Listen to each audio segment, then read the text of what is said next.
So, ayun na nga mga boss. Share ko lang kung paano ko linisin ang aking sapatos. So, nagamit ko siya kanina.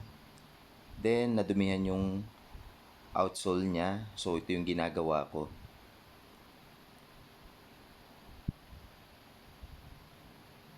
So, may mga nabibiling panglinis sa mga sneaker shop. So, ayan, binabras ko lang yung outsole.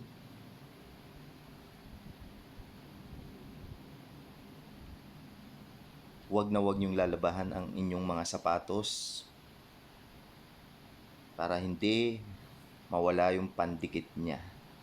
So, binabras ko lang siya. Then, tamang punas-punas lang.